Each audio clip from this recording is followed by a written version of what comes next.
Hello everyone, welcome back to a very special video. I'm DTM as always, and with Book 6 coming to a close and Book 7 on the horizon, I thought it would be fun to take a look back at the top 10 meta-impactful units of Book 6.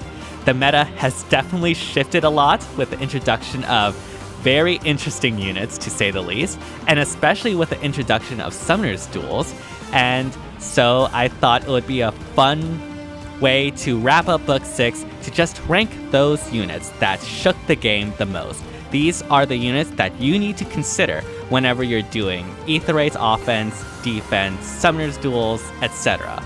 As always, if you like the content, be sure to like, subscribe, hit the bell, all that jazz to help support the channel. Only takes 5 seconds to subscribe, but it truly does help out this channel a lot, and I really do appreciate all the constant support. Now, before we begin, what does it mean for a unit to be meta impactful? Well, how a unit impacts the meta could be very nebulous and even more subjective than just how good a unit is. But for me at least, it is important to note that a unit being meta impactful is not the same as a unit being good. What is meta impactful is not the same as what is good. For instance, do I think Milla is the best light season mythic in the game right now? Absolutely not. I think there's Peony, Ash, Asker.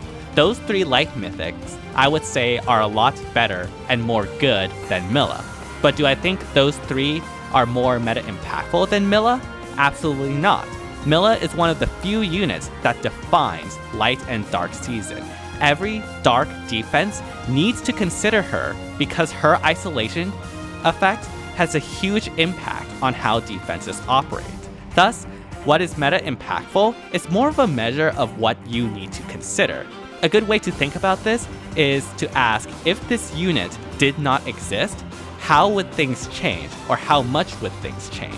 For instance, if Peony, for example, didn't exist, then I don't think things would change that much, because you don't really consider Peony when making a dark defense. There are a lot of dancers after all. However, if Milla didn't exist, then you bet things would change a lot, at least when it comes to dark defenses, when they don't need to consider her isolation effect or how to circumvent her isolation defense check. Also, a unit's prevalence, their popularity in being used, is extremely important for meta impact. It doesn't matter how powerful or what sort of unique effects they have if no one uses them.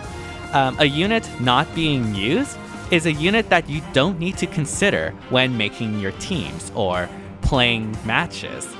Thus, availability matters to a certain extent, especially when it comes to sparking or particularly popular banners. It's not entirely a popularity contest, but it does play a role in what is meta impactful. This also means that units that excel in roles or strategies that are relatively unpopular or quote-unquote harder to pull off is less meta impactful than units that are more straightforward or in strategies that are more easy to pull off. This is especially true when it comes to strategies like Gale Force.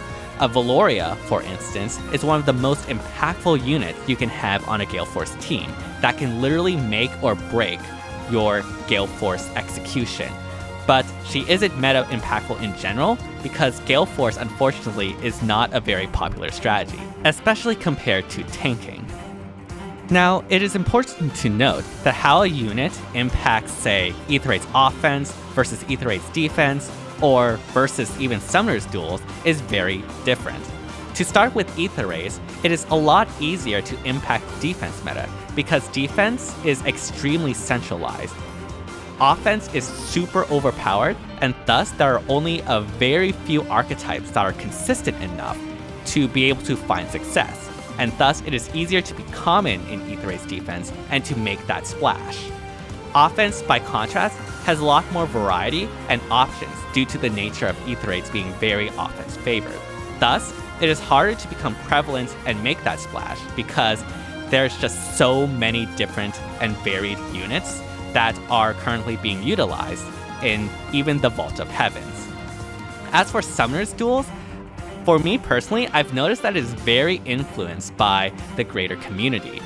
SD players, especially those looking to climb the ranks, often help with each other and share strats, and often a few teams get copied by everyone. One of the most notable instances of this is by Dark, whose famous Dark Pasta is often used as the gold standard team that everyone tries to then just copy and use on their own.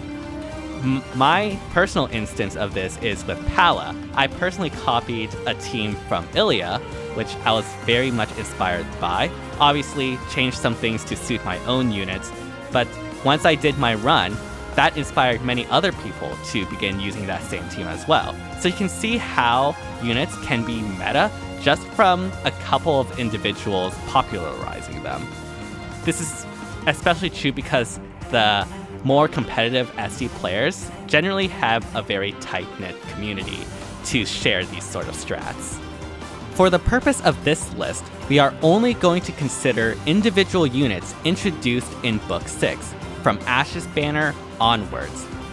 This means that units before Book 6, like Yuri and whatnot, will not be considered on this list, and only units will be considered. No skills, no structures, no refines, etc. So sorry, Brave Dimitri, even though you have an amazing refine, you will not be on this list. And no groups of units or general archetypes either, only individual units. Well, without further ado, let us begin with number 10. To start off our list, we have the one and only Asker. Asker immediately made a splash, not necessarily in Aether Raid's offense as a light mythic, but definitely for Summoner's Duels. He is a very bulky frontline tank with his flat damage reduction that makes it very hard to be able to take him out, especially versus melee threats. And there are a variety of builds that you can use with him, especially those that involve Miracle, which just makes him even more hard to take out. Not only that, but his C skill, Open Domain, has a very good special cooldown support, basically a drive, quicken, pulse effect that is super valuable in being able to pre-charge or charge up unit specials. And specials these days, especially in Summoner's Duels, is extremely important. You can charge AoEs, Lethality, Deadeye, even Gale Force for Gale Force teams. And because of that, he is fairly common in Summoner's Duels for both being a frontline and a support. And being able to combine those roles into one unit is super valuable when you have only 5 units you can use on a team. Now, he is last on this list, and honestly, he's not that common in Aether Raid's offense, at least from my experience. He has to compete with a lot of other light mythics like Peony, Ash, and those mythics had a head start to get popular and for people to get merges on them. Offense mythics are dictated by how much merges you can get, and obviously Asker being the most recent light mythic hasn't had that time to accumulate merges so that people can use them more often. And this is just in general, as I mentioned before, it's hard to make an impact as an Aether Raid's offense unit just due to the wide variety of options people have. And even if he is popular, you generally don't need to consider him when building a defense, for example. In ARO, he often just acts as a support, and you don't really adjust your defense due to quick and pulse effects or anything like that. And even in SD, you can interchange him pretty straightforwardly with other front lines like Flame Lin, for instance, or even Not, for those that spark Not. And you don't really need to consider Asker more so than, say, Flame Lin, for instance. When it comes to the special cooldown support, there are alternatives to Asker, say with like Valentine's Crom, Spring Sonia, etc. And so he's probably very interchangeable, and therefore is more difficult for him to make that impact. Obviously, he's still number 10, but he is last on this list. He is impactful, but not as impactful as the other units on this list, which brings us to number 9. For number 9, we have the bane of my Gale Force clears. It is none other than Medeus. Medeus, in the current meta right now, is the best Dark Mythic that we have. His ability to completely shut down Bolt Tower is huge for protecting Catria balls from being easily gale forced or hit and run against. Canto control, which he has innately on his C, also helps against that hit and run, and therefore is perfect for protecting Catria balls from those player phase strategies. Not only that, but he's a very good frontline with his Perf B having that damage reduction innately. Thus, he has established himself, at least in the vault, as the most common Dark Mythic, and is fairly prevalent in the higher tiers. His ability slots in perfectly with Catria balls, which is really nice because Catria balls are the meta defense right now, and basically the only consistent defense. Now, he is number 9, and unfortunately Bolt Tower isn't exactly that common. Even when he was introduced, the vast majority of people in the vault use Safety Fence as opposed to Bolt Tower, so his impact was limited. If Bolt Tower was a lot more common, he would easily be more on the top of this list. And what Medeus just in effect does is reinforced Safety Fence in Light. It didn't really change anything, just reinforced what already is happening. And even so, Medeus didn't exactly shift the ARD meta. It's still primarily Catria balls. No new archetypes were boosted with him. Again, it didn't make anything new, it just reinforced what was already happening with Catria balls in Light Season. Now, don't get me wrong, obviously being 9 means he was super meta impactful, but obviously not as impactful as the other units in this list, which brings us to number 8. For number 8, we have one of the stars of our all-green age R banner. It's none other than Hatari Azura, by far one of the best dancers we received in Book 6, probably the best dancer before Legendary Ninian came around, but even then, I think it's like a tough fight between the two. Being a Cav dancer is just super powerful in the high utility it can provide, and being able to give out extra movement is extremely strong, especially in Summoner Duels, where range is everything. On top of that, being able to provide a buff to all of the stats to adjacent allies is just the cherry on top. And yeah, she is just one of the strongest dancers we've had. She is even featured in the All Green Age R banner, like I mentioned before, and therefore so many people have her in their barracks and is very popular in usage. She is still quite frequent in the Vault of Heavens, even in defense, where Catria balls are the meta, you still see a lot of Hatari Azuras, and at least from my experience, she is definitely the most popular dancer in Summoner Duels. Being able to synergize with Ninjorn for Aether offense is again super good for those Gale Force teams. Now, the reason why she is only number 8 is because it's actually pretty hard to make an impact as a dancer. Dancer Sigurd is another Cav dancer option that beat her to the punch, and therefore her being a Cav dancer is not as unique or as impactful as it otherwise would have been. And also, Legendary Azura also gave out that extra movement as well. There's no other sort of supports like cooldown effects, whatnot, like Fallen Ninian has, and therefore, for most teams, you generally don't need to consider her. It's not something to adjust your teams for in SD. I don't think teams would really change if, say, Hatari Azura didn't exist and you have to run like Fallen Ninian, Legendary Ninian, or even Legendary Azura. And she doesn't limit or popularize other units, so you don't really need to consider her more than other dancers. But obviously, she is still like one of the best dancers we've had and one of the most popular dancers we've had, which is why she's on this list, but not as impactful as, say, the next person on this list. It is number 7. For number 7, we have Brave Hector 2, Electric Boogaloo. That's right, it's Ascended Idune. By far the best far save we had for the vast majority of Book 6. She is basically Brave Hector 2.0, right? And her being able to match that power and even exceed it as a far save role is extremely, extremely strong and makes her super prevalent because far save is such an important role. Additionally, her being a dragon was super good this book because dragons kept getting buffs, especially with the disencounter seal for dragons. Therefore, she has become prominent in basically every mode. She is super common in both Aether Raid offense and Aether Raid's defense, and is probably the most popular Farsafe option in Summoner's Duels rank. Her versatility and power made her very prevalent because, again, she's basically Brave Hector too.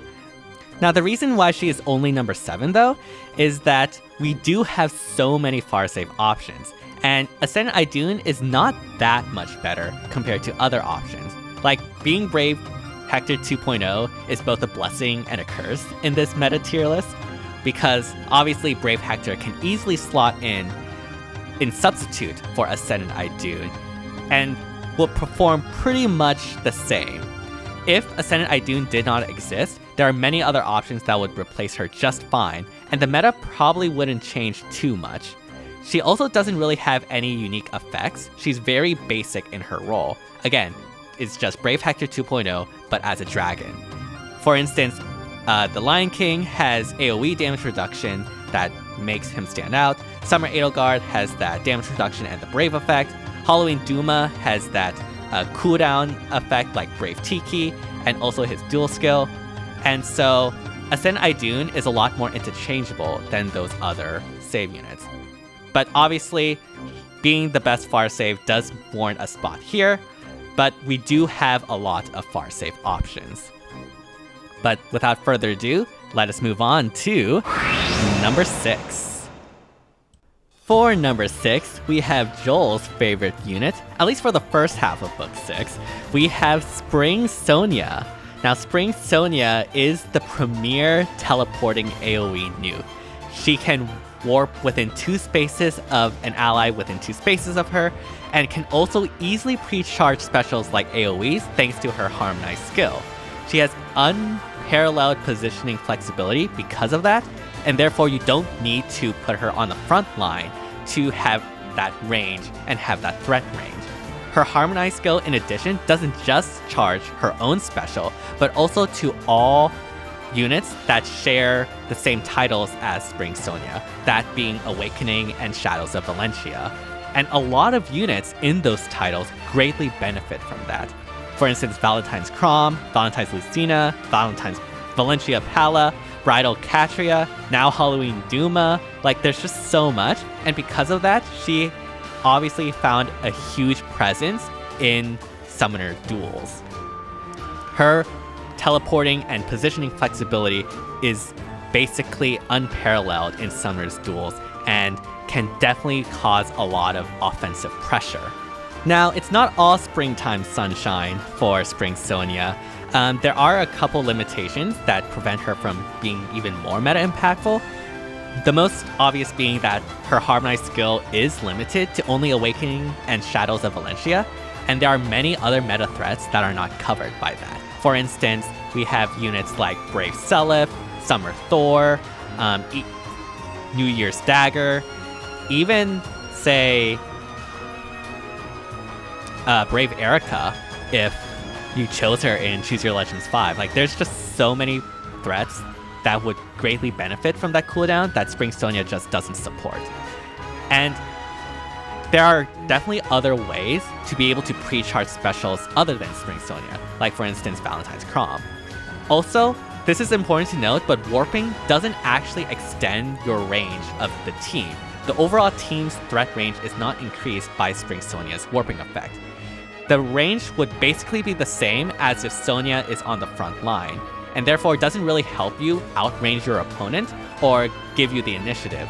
The benefit of warping is with position flexibility, not having to have Sonia on the front line.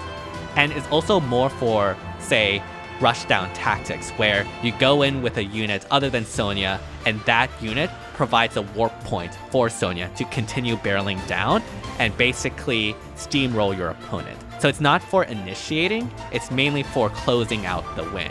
And initiation is a lot more important than win more, for instance. Also, because of Spring Sonia's kit, she doesn't Canto either, and therefore, if you go in, you have to be sure that you're trading positively, because there's no method to retreat. Obviously though, Spring Sonia is still super strong. She is on this list after all. But yeah, those are a couple of limitations with Sonya. Yeah, next on our list is number 5.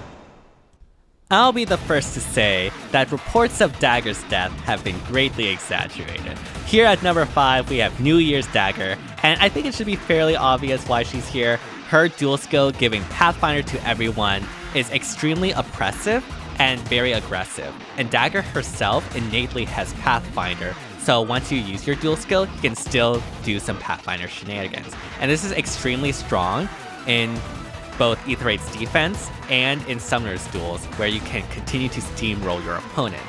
Not only that, but her own combat is also very capable. She's able to punch through many far save, and was the initial unit that many people use to try to counter Brave Hector.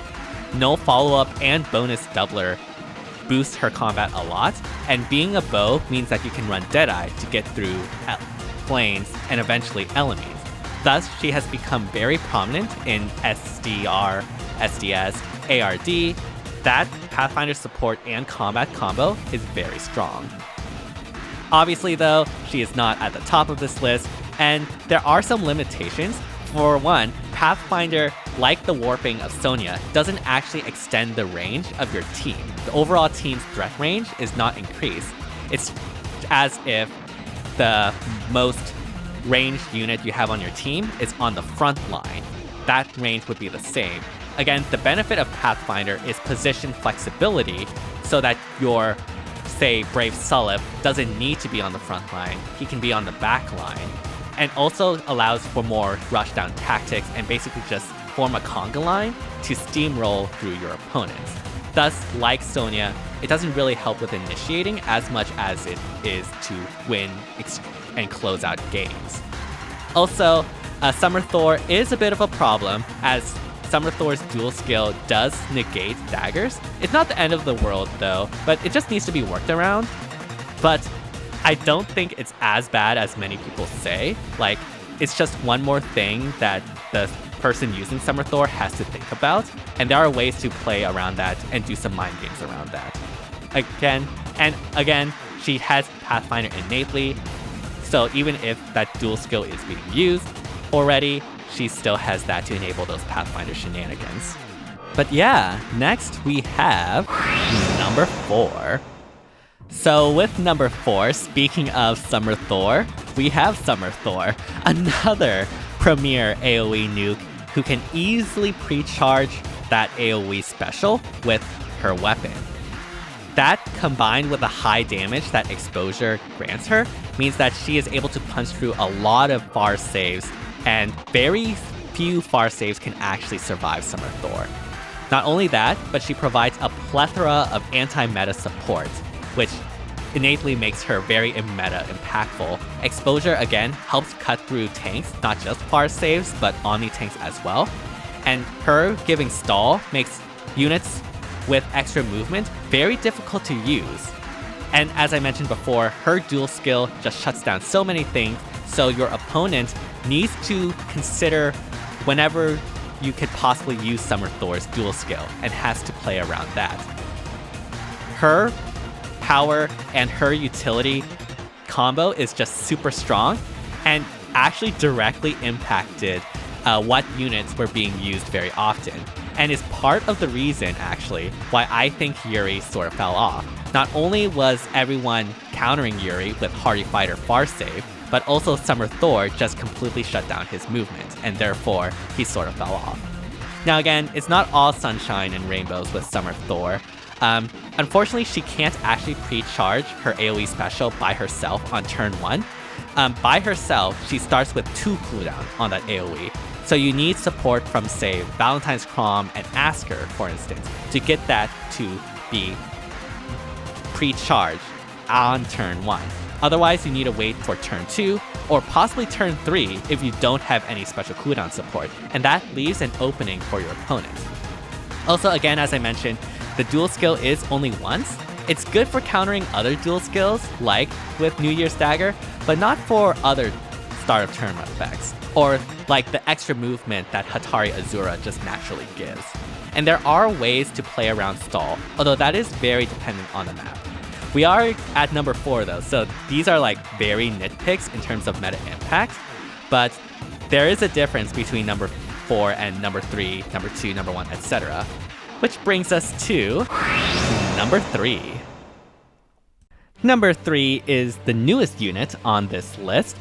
Coming in immediately with a splash, it's none other than Brave Seliph. And oh boy, did he immediately make an impact, especially in Summoner Duels. He is by far the most oppressive melee cav. Him having extra movement in the sea along with NFU allows him to have very aggressive and oppressive combat and threat range. And not a lot of units can actually survive Brave Seliph, especially when considering his true damage that he gets based on the foe's defense. Very few units actually survive. Not only that, but he also has Canto 2, which means that he can go in, take out a unit, and then retreat to help prevent trades. And therefore, you don't need to sacrifice Brave Seliph by just sending him in. You can have him retreat. Not only that, but he's also surprisingly very hard to take out as well. Him having super high speed, as well as the miracle effect, means that very few units can just one-shot Brave Seliph and be done with him. He is definitely super strong and definitely a terror on maps that are more cav friendly in Summoner Duels.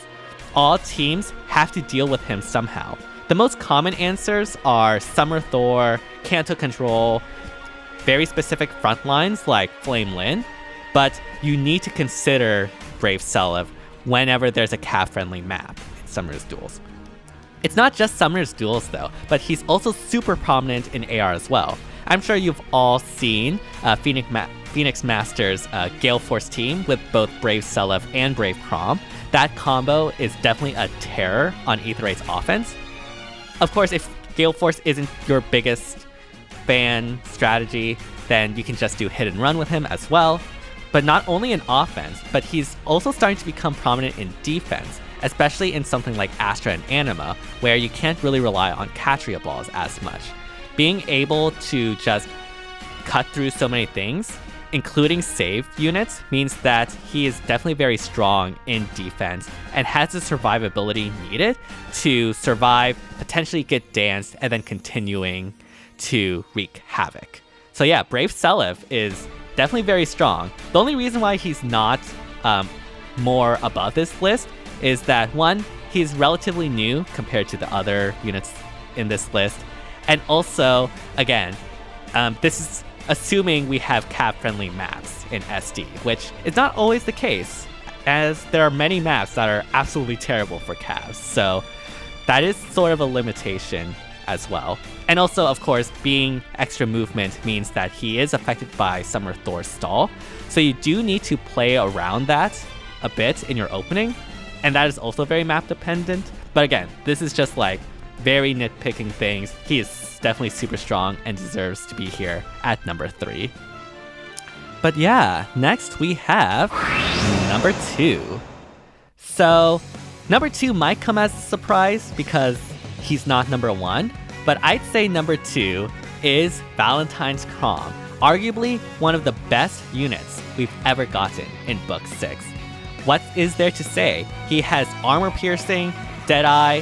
To change fate just offers so much utility, and not only that, but his weapon basically grants special cooldown support with that assist skill. So not only can he just completely power through tanks, but he can also support his allies in getting their specials pre-charged. Not only that, but because he is infantry, his value actually went up because he can basically just run Canto Control in his C for even more support. Obviously, power is one thing, but the reason why Valentine's Chrom is number 2 is because of his impact that he has on the far save viability rankings. Valentine's Chrom is the gatekeeper for all far saves. In order to be viable or to be considered good, that far save must be able to deal with him. It's why so many armors like Ascend Fjorm just fell off. It's because of Valentine's Chrom and his absolute power. And it's also why null armor effectiveness is also so good, because obviously that negates one of the strongest points that Valentine Chrom has. Because of that, he is everywhere in Aether8's defense and in Summoner's Duels. He was one of the first far-safe busters we've had in ARD, and thus became very prominent in the vault, and is still valuable to this day, especially for that to change fate special cooldown support, even in SD, despite Ascendant Fjorms and Brave Hectors being everywhere. Valentine's Chrom is definitely one to be here at number 2, but there's just one unit, I think, that outdoes him when it comes to meta impact. But before we get on with that, we first have to look at our honorable mentions. So the first honorable mentions we have are Brave Dimitri and Flame Lyn. Very similar, although Brave Dimitri obviously has a DC weapon. The only reason why Brave Dimitri is not on this list is because, again, he is technically Book 4, I believe, and therefore is not qualified to be on this list. Flame Lyn is here because it remains to be seen how impactful she actually is in Summoner's Duel season outside of Might of Myriads. It remains to be seen, but there's no denying that she is very strong. Both of these Lance infantries are very strong and definitely premier threats. Next, we have Halloween Duma. And like Lyn before, Halloween Duma is here because it remains to be seen how impactful he will be outside of that one specific map where AoEs are very prevalent. That being said, there is a lot going for him in that he can reliably frontline against Brave Seliph, to my knowledge, and his dual skill allows the teams to recover very well against AoEs. And you don't actually need to run Hardy Fighter on Halloween Duma to have the maximum effect, thanks to his special cooldown effect in his weapon, like with Brave Tiki. So yeah, that's why he deserves an honorable mention. Next, we have Summer Edelgard. I have to include this here as an Edelgard fan myself. Summer Edelgard is an extremely strong unit, especially for Gale Force.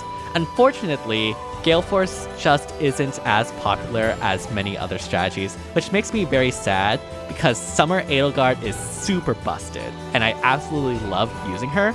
Now, you can use her as a far save, but again, there are so many far save options that she won't really have that impact compared to other more unique units. And unfortunately, the thing that makes her unique is not exactly that popular to have that meta impact. So it is unfortunate. This is a reminder to use Gale Force. One of these days I'll make my Gale Force guide. One of these days. Next we have Ninian and Nana, two legendary units that were released this book.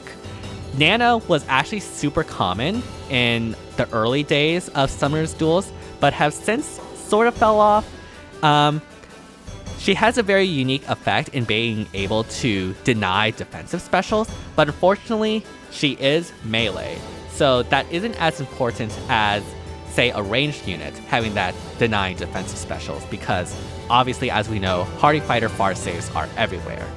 Legendary Ninian is here because I genuinely think Ninian is the best legendary in the game right now. I think she is super underrated, and I don't know why. Her being able to dance and then take in combat action is just so strong and offers so much flexibility. But again, she is new and is a dancer in the end, so it's hard to make an impact as a dancer. You don't really need to consider dancers that much. But yeah, those two definitely deserve honorable mentions. But yeah, with those honorable mentions out of the way, we can finally get to number 1. So, in my personal opinion, the most meta impactful unit we've had this entire book 6 is in no doubt in my mind, it has to be Elamine. Probably the most ridiculous unit ever released.